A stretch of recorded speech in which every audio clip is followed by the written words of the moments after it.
Welcome to study politics. आज हम बात करेंगे व्हाट इज़ नाज़ीज़म कि नाज़ीज़म बेसिकली क्या चीज़ है। तो सबसे पहले हम इसका कॉन्टेक्स्ट देखेंगे कि वो क्या कॉन्टेक्स्ट था कि जिसके तहत जर्मनी के अंदर नाज़ीज़म आया। उसके बाद मीनिंग ऑफ नाज़ीज़म, इसका मतलब क्या है, ये जो नाज़ीज़म की इस्तिलाह टर्म है ये कैसे आई, इसको हम देखेंगे। और सबसे आखिर में बेसिक प्रिंसिपल्स ऑफ नाज़ीज़म कि नाज़ीज़म के बेसिक प्रिंसिपल्स क्या हैं, इसको हम देखेंगे। तो आज हम ये सारी चीज़ें देखेंगे और नाज़ीज़म क्या होता है इसके हवाले से अपना कॉन्सेप्ट क्लियर करेंगे।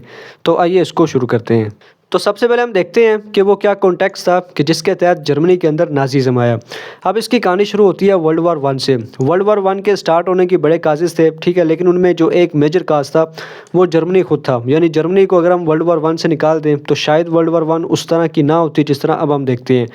तो जैसे कि मैंने बताया इसके काफ़ी काजेज़ थे, आप मेरी मुकम्मल इस पे वीडियो देख सकते हैं, लेकिन इसमें एक बड़ा काज जर्मनी खुद था। अब जर्मनी वर्ल्ड वार वन में क्यों आया या उसने ये क्यों स्टार्ट की। जर्मनी के वर्ल्ड वार वन में आने की एक बड़ी वजह क्या थी कि वो कॉलोनीज़ बनाना चाहता था, ठीक है, जिस तरह बाकी ब्रिटेन ने कॉलोनीज़ बनाई हुई थी और वो एक पूरा इंपीरियल पावर था। तो इस तरह जो जर्मनी था वो भी कॉलोनीज़ बना के ख़ुद इंपीरियल पावर बनना चाहता था। लेकिन हम जानते हैं कि जब वर्ल्ड वार वन ख़त्म हुई तो उसमें जर्मनी जिस साइड पर था या जर्मनी को शिकस्त हुई उसमें, ठीक है। अब इस वर्ल्ड वार वन के आखिर में एक ट्रीटी ऑफ वर्सेल्स साइन की गई, ठीक है, जिसमें सारी की सारी वर्ल्ड वार वन की जिम्मेदारी जो थी वो जर्मनी पर डाल दी गई, ठीक है। तो ये एक बड़ा प्राइम फैक्टर था, ठीक है, जर्मनी के अंदर नाज़ीज़म के आने का। तो ट्रीटी ऑफ वर्सेल्स जो साइन की गई उसमें सारी की सारी जो वार की जिम्मेदारी थी वो जर्मनी पर डाल दी गई, ठीक है। जर्मनी पे बहुत सारी पाबंदियाँ लगाई गई जिसमें ख़ास तौर पे उसकी मिलिट्री के हवाले से थी। इसी तरह तकरीबन आज के दौर में $5 बिलियन की जो रिपारेशंस थी वो जर्मनी पर डाली गई कि वो जो बाकी अलाइज पावर हैं जिसमें ब्रिटेन आता है, फ्रांस आता है, यूएसए आता है और बाकी जो साइड्स थी उनको वो पे करेगा। तो ये जो टर्म्स थी ट्रीटी ऑफ वर्सेल्स में साइन की गई कि वर्ल्ड वार वन की सारी जर्मनी पर आती है, ठीक है। ये एक बड़ा प्राइम काज बना जर्मनी के अंदर नाज़ीज़म के आने का। अब इसमें वार रिपरेशंस आती हैं, इसके अलावा surrender Ruhr and Saar territories to France, ठीक है, ये इंडस्ट्रियल हब था जर्मनी का, ठीक है, ये फ्रांस को सबमिट की गई।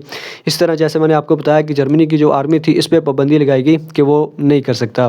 तो जैसे मैंने आपको बताया कि जर्मनी पे तकरीबन आज के दौर में $5 बिलियन की रिपरेशंस लगाई गई उस दौर में कि उसने इन सबको पे करना है। अब हम जानते हैं कि ये वो दौर था जो वर्ल्ड वार वन थी, ये 1914 में स्टार्ट हुई और 1918 में ख़त्म हुई। लेकिन उसके बाद हम जानते हैं कि 1930s में ग्रेट डिप्रेशन भी आया। तो जो ग्रेट डिप्रेशन आया था उसने ज़ाहिर सी बात है सारे यूरोप को, अमेरिका को, सबको असरअंदाज किया, लेकिन ख़ास तौर पे जर्मनी को भी उसने असरअंदाज किया क्योंकि ज़ाहिर सी बात है जर्मनी ने जो रिपरेशंस थी वो पे कर रहा था और बीच में अगर इकोनॉमिक डिप्रेशन भी आ गया तो ज़ाहिर सी बात है उसने जो जर्मन इकोनॉमी थी उसको और बुरी तरह से मुतासर किया। 1932 में तकरीबन 6 मिलियन जो जर्मन्स थे वो अनएम्प्लॉयड थे, ठीक है, और यही वो टाइम था कि जो विक्टोरियस पावर थी वो भी ये डिमांड कर रहे थे कि हमारे जो पैसे हैं वो हमें दो। यानी कि ये जो वार रिपरेशंस के सिलसिले में वो पे कर रहा है जर्मनी, वो भी डिमांड कर रहे हैं कि वो भी हमें दो, और 6 मिलियन अनएम्प्लॉयड भी हैं और इकोनॉमिक डिप्रेशन भी आ चुकी है। तो इस सारी सूरत हाल में आप अंदाज़ा लगा सकते हैं कि जो जर्मनी था वो सही तरह से पिस रहा था। इसी तरह फिर जो वर्कर स्ट्राइक थे ये भी होना शुरू हो गया, जो पोलिटिकल पार्टीज़ थी बहुत ज़्यादा वो मर्ज होना शुरू हो गई और जो कम्युनिस्ट इन्फ्लुएंस था जर्मनी के अंदर ये भी बहुत ज़्यादा था कि कहीं जो कम्युनिस्ट है वो पावर में ना आ जाए। अब इस सिलसिले में या इस सारी सूरत हाल को मद्देनज़र रखते हुए जो पावरफुल जर्मन इंडस्ट्रियल क्लास थी, ठीक है, फ्राइटेंड बाय कम्युनिज्म, जिनको ख़तरा था कि शायद जर्मनी के अंदर कम्युनिज्म ना आ जाए जिससे इनकी जो प्रॉपर्टी है, जो जायदाद है वो ख़तरे में ना पड़ जाए। तो उन्होंने क्या किया, वो रेडी थे कि कोई भी एक ऐसा बंदा, एक ऐसा पावरफुल बंदा है जो जर्मनी को सही तरीके से लेके चल सके, जर्मनी को लीड कर सके। अब इस सारी सूरत हाल में जिसमें जर्मनी वार रिपरेशंस भी पे कर रहा है, उसमें ग्रेट इकोनॉमिक डिप्रेशन भी आ चुकी है, अनएम्प्लॉयमेंट भी है, वर्कर स्ट्राइक भी हैं, पॉलिटिकल पार्टीज़, कम्युनिस्ट इन्फ्लुएंस, इन सारे इकोनॉमिक क्राइसिस में या सोशल क्राइसिस में या पॉलिटिकल क्राइसिस में जो हिटलर था उसको एक मौका मिला कि वो अपनी पार्टी को ऑर्गेनाइज़ करे और पावर में आए। तो इस सारी सूरत हाल में at this time Hitler organise Nazi party, उसने नाज़ी पार्टी को ऑर्गेनाइज़ किया। अब ये नाज़ी पार्टी बनी कैसे वो भी मैं आपको आगे अभी बताता हूँ। और 1933 में ये जर्मनी में चांसलर बन गया। अब ये चांसलर कैसे बना, ठीक है, सारी सी बात है, वो एक अलग स्टोरी है और चूँकि मैंने आपको प्रिंसिपल्स बताने हैं, ठीक है, तो इसको मैं अब शॉर्ट कर रहा हूँ। तो उसने अपनी नाज़ी पार्टी को ऑर्गेनाइज़ किया जिसकी मैं डिटेल आपको आगे बताता हूँ और 1933 में ये जर्मनी का चांसलर बन गया और फिर आगे से उसने जिस तरीके से उसने रूल करना था वो रूल करना शुरू किया। तो यहाँ पर आप देख सकते हैं ये हिटलर है, ठीक है, जिन्होंने जर्मनी को रूल किया और इन्हीं की नाज़ी पार्टी से हम नाज़ीइज़म लेते हैं, ठीक है, और आगे हम इसके बेसिक प्रिंसिपल्स देखेंगे। तो मुख्तसर हम ये कह सकते हैं कि वर्ल्ड वार वन के बाद जो जर्मनी ने रिपारेशंस पे करनी थी और सारा का सारा वर्ल्ड वार वन का इल्ज़ाम जो जर्मनी पे लगाया गया और हार्श कंडीशंस लगाई गई जर्मनी पे कि वो अपनी आर्मी भी नहीं बना सकता। अब ठीक है, इस पर जो सबमरीन्स थी उस पर पाबंदी लगाई गई, काफ़ी ज़्यादा पाबंदीज़ लगाई गई। तो इस सारी सूरत हाल में ज़ाहिर सी बात है एक फ्रस्ट्रेशन सी जर्मनी के अंदर पैदा हुई और फिर ये जो अनएम्प्लॉयमेंट थी, जो वर्कर स्ट्राइक और ये सारी चीज़ें, कम्युनिस्ट का इन्फ्लुएंस, तो इन सारी चीज़ों ने हिटलर को मौका दिया कि वो राइज़ करे और फिर अपने तरीके से जो नाज़ी पार्टी है उसको जर्मनी के अंदर रूल करे। तो इसको हम आगे देखते हैं।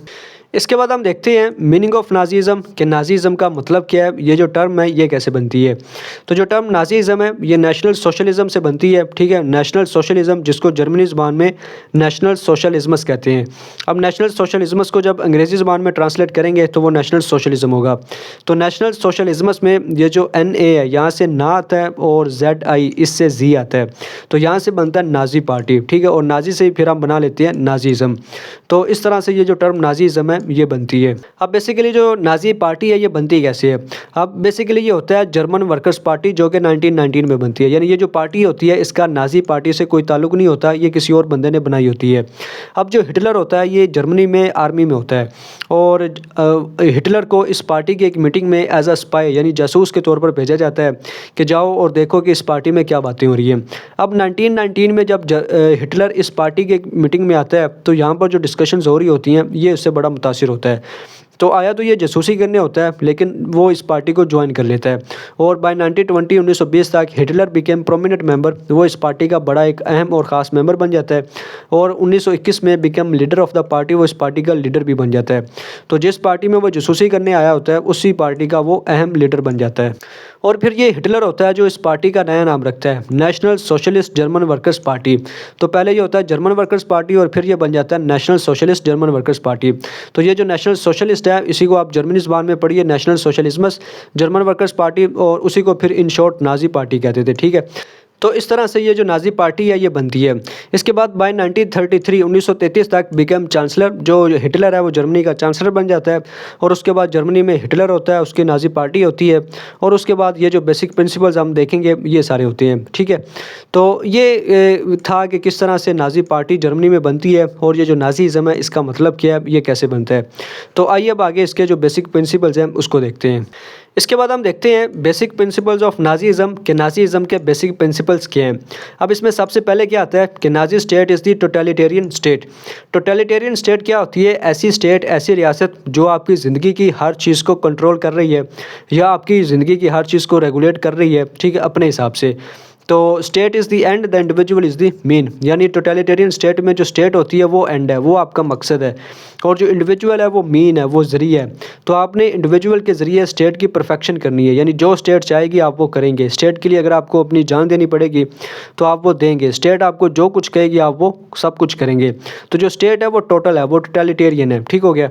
इसके बरक्स जो फिलॉसफी है उसमें कहते हैं कि the individual is the end, the state is the mean. यानी इंडिविजुअल मकसद है और स्टेट इसका मीन है।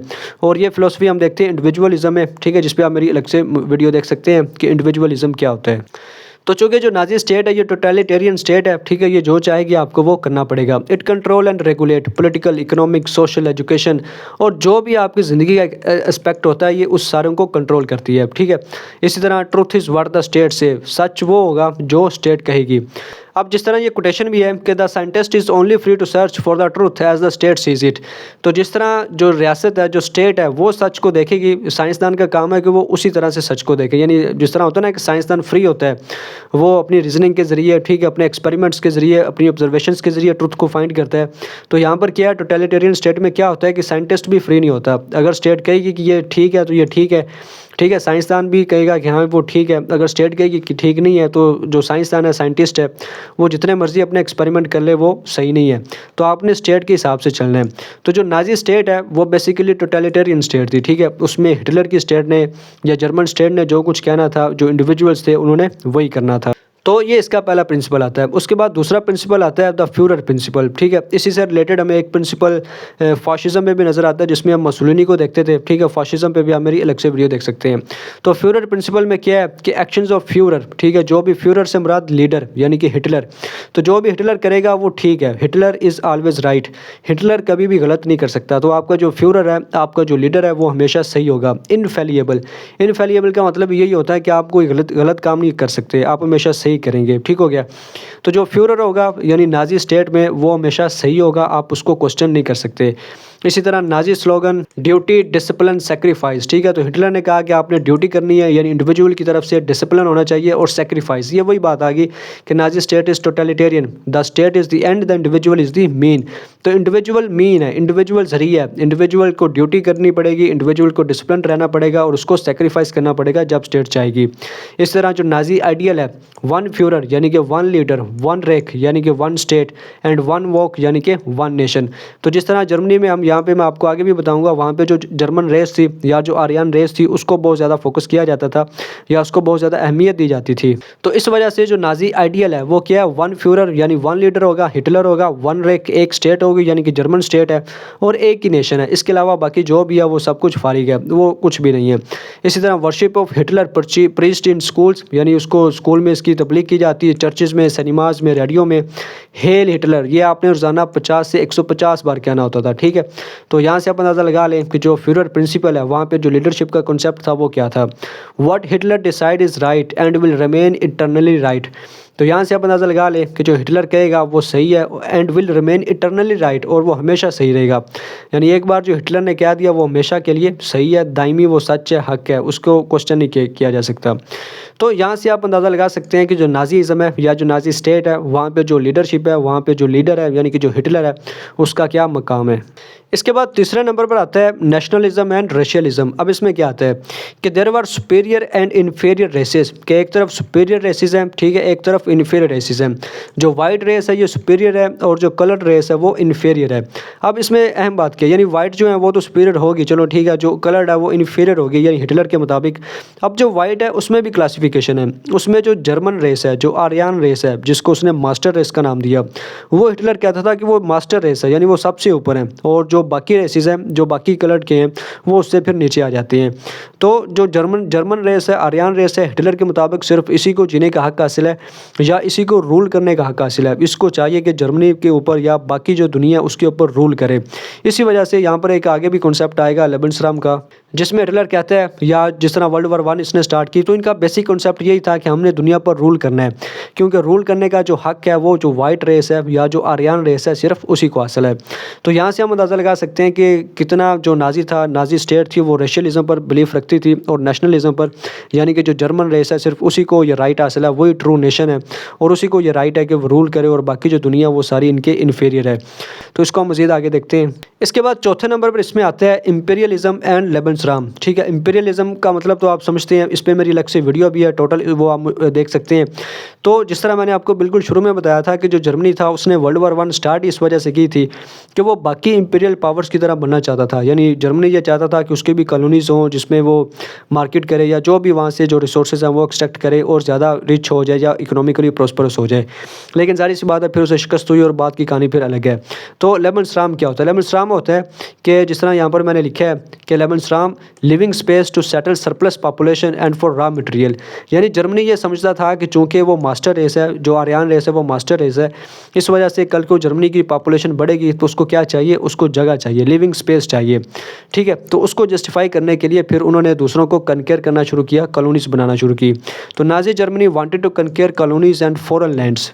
तो जर्मनी चाहता था, यानी कि हिटलर ये चाहता था कि वो कनकेयर करे, कॉलोनीज बनाए और बाकी जो दुनिया उसको फतह करे। क्यों? क्योंकि जो उनकी आर्यन रेस है उनके लिए कल को ज़मीन की कमी ना पड़े। तो लिविंग स्पेस थी टू सेटल सरप्लस पॉपुलेशन और रॉ मटेरियल, ठीक है। जर्मनी की जो पॉपुलेशन है उसको फीड करने के लिए कल को अगर खुराक की कमी होती है तो जर्मनी के पास इतनी ज़मीन होनी चाहिए या इतनी कॉलोनीज होनी चाहिए कि वहाँ से वो रॉ मटेरियल ले सके और पॉपुलेशन को फीड कर सके। इसी तरह इसने कहा कि our task is to organise on a large scale the whole world. तो हिटलर का क्या कहना है कि हमारा क्या टास्क है कि हमने ऑर्गेनाइज़ करना होल वर्ल्ड को, पूरी दुनिया को, वर्ल्ड कनकेस्ट, ये इनका अल्टीमेट एम था। तो पूरी दुनिया को रीऑर्गेनाइज़ करना है अपने हिसाब से, ठीक है, क्योंकि उनको लिविंग स्पेस चाहिए ताकि जो आर्यन रेस है, जो जर्मन रेस है, उसको किसी चीज़ की कमी ना हो। और अल्टीमेट जो इनका एम था वो वर्ल्ड कनकेस्ट था, क्योंकि जो आर्यन रेस है सिर्फ उसी को रूल करने का हक हासिल है। तो यहाँ से आप अंदाज़ा लगा सकते हैं कि जो नाज़ी जर्मनी था या जो नाज़ी स्टेट थी वो किस तरह की सोच रखती थी। इसके बाद 5वें नंबर पर इसमें आता है वन पार्टी स्टेट। तो जिस तरह हमने फाशिज़म में देखा था कि जब मुसोलिनी पावर में आया तो उसने बाकी जितनी भी पार्टीज़ थी उस पर पाबंदी लगा दी, उस पर बैन लगा दिया। तो इसी तरह जब हिटलर पावर में आया तो उसने भी बाकी सारी जो पार्टीज़ थी, पॉलिटिकल पार्टीज़ थी, उस पर पाबंदी लगा दी। तो जिस तरह मैंने आपको पीछे बताया कि जो आइडियल था वो one leader, one party, one state, ठीक है, और वन नेशन, ये इसका आइडियल था। तो जाहिर सी बात है जब आइडियल वन लीडर है, वन पार्टी है, वन स्टेट है, वन नेशन है, तो बाकी पार्टीज़ की तो कोई गुंजाइश नहीं है। ऑल अदर पार्टीज़ वर अबोलिश्ड, या उनको बैन कर दिया गया या उनको ख़त्म कर दिया गया। तो नाज़ी स्टेट का एक हमें फीचर ये भी मिलता है कि उसमें जो पार्टी होगी वो सिर्फ वन होगी और वो नाज़ी पार्टी यानी कि हिटलर की पार्टी होगी। तो हम इसको मज़ीद आगे देखते हैं। इसके बाद आता है सबसे आखिर में नाज़ी मिलिटरिज़म, यानी कि ये मिलिट्री पे या वार पे बहुत ज़्यादा बिलीफ रखते थे। अगेन वही बात आती है जो शुरू में मैंने की थी कि इम्पीरियलिज़म को ये चाहते थे, दूसरी दुनिया को या बाकी सारी दुनिया को ये कॉलोनाइज़ करना चाहते थे ताकि उनकी जो मास्टर रेस यानी आर्यन रेस है उसको कोई कमी ना हो सके। तो war is the measure of all things, ठीक है। नाज़िज़म का क्या कहना है कि वार इज़ द मेजर, आप ये वार एक पैमाना है कि जिससे आप बाकी सारी चीज़ों को माप सकते हैं। Every human social activity is justified only one it adds the preparation of war. तो जो भी इंसान काम करता है, कोई भी इंसानियत की एक्टिविटी है, ठीक है, आप उसको जस्टिफाई उसी सूरत में कर सकते हैं कि अगर वो जंग की तैयारी में एड कर रही है, उसमें हेल्प कर रही है। तो आप अपनी लाइफ में अगर कोई ऐसा काम कर रहे हैं जो जंग की तैयारी में या जंग में काम नहीं आ सकता, तो इसका मतलब है कि आप कोई अच्छा काम नहीं कर रहे। और अगर आप कोई ऐसा काम कर रहे हैं जो कल को जंग में काम आ सकता है, तो इसका मतलब है कि नाज़िज़म के प्रिंसिपल के मुताबिक आप फिर कोई अच्छा काम कर रहे हैं, ढंग का काम कर रहे हैं। तो वार जो है is the measure of all thing, ये हर चीज़ को जानने का, पहचानने का एक आला है। तो ये कुछ प्रिंसिपल्स थे नाज़िज़म के, ठीक है। इससे मिलती जुलती जो दूसरी फ़िलासफ़ी है वो फ़ाशिज़म है, जो कि इटली में आया, मुसोलिनी लेकर आया। तो नाज़िज़म और फ़ाशिज़म ऑलमोस्ट एक जैसी फ़िलासफ़ीज़ हैं, ठीक है। आप इन दोनों को पढ़ सकते हैं, मेरी वीडियोज़ इस पे देख सकते हैं और इनको कंपैरेटिव जब आप देखेंगे तो आपको मज़ीद ज़्यादा अच्छा समझ आएगा। तो इसके अलावा अगर आप जानना चाहते हैं कि सोशलिज़म क्या है, कम्युनिज़म क्या है, मार्क्सिज़म क्या है, ठीक है, पॉलिटिकल साइंस के बाकी टॉपिक्स जिस तरह पॉलिटिकल साइंस क्या है, पॉलिटिक्स क्या है, लॉ क्या, लिबर्टी क्या है, इस तरह पाकिस्तान की हिस्ट्री, वर्ल्ड हिस्ट्री और वेस्टर्न पॉलिटिकल थाट, इन सारी चीज़ों पर अगर आप जानना चाहते हो तो मेरी अलग से वीडियोज़ देख सकते हैं। आज की वीडियो में इतना ही। वीडियो देखने का शुक्रिया।